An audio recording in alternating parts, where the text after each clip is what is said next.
এই কথাগুলো এখনই জনগণকে বোঝাবার সময় ছিল। এখন যদি হাত ছাড়া হয় চান্স, 50 বছরও আলেমদের পক্ষে এইরকম চান্স আসার সম্ভাবনা।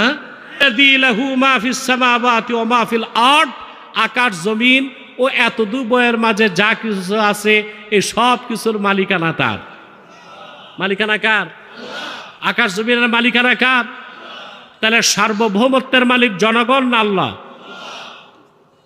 এখানেই প্রচলিত রাজনীতিবিদ আর ইসলামী রাজনীতিতে বিশ্বাসীদের মৌলিক পার্থক্য।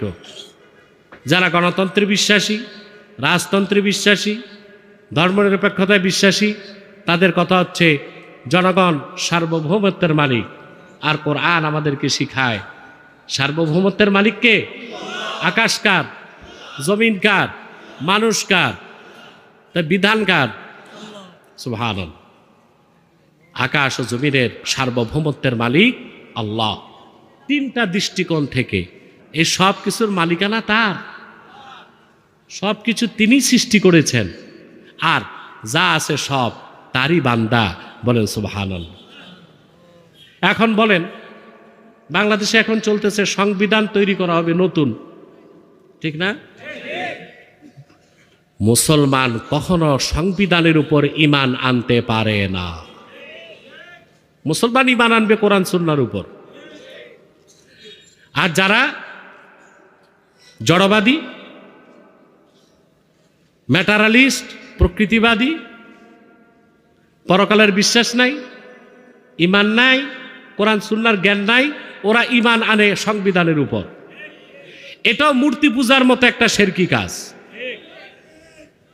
কারণ যারা মূর্তি পূজা করে, মূর্তি ওরা নিজেরাই বানায়, তারপর ওটার উপর ঈমান আনে।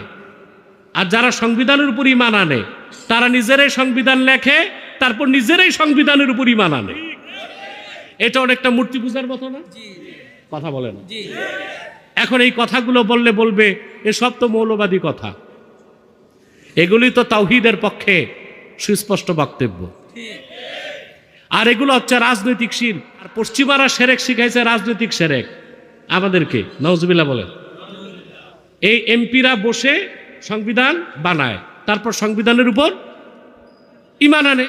কথা বলেন। আরে মুসলিম স্টেটে সংবিধান থাকতে পারে, তবে সেটার উপর ঈমান আনা যাবে না।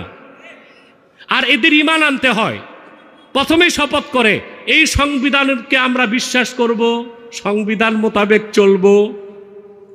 আর আমরা বলি কোরআন হাদিসকে বিশ্বাস করব, কোরআন হাদিস মোতাবেক চলবো, রাষ্ট্র চালাবো। এ হচ্ছে আমাদের সাথে ওদের মৌলিক পার্থক্য। আমাদের রাষ্ট্রের চিন্তা কি আর ওদের রাষ্ট্রের চিন্তা কি এখন বুঝেন। ওরা হচ্ছে রাষ্ট্রচিন্তক।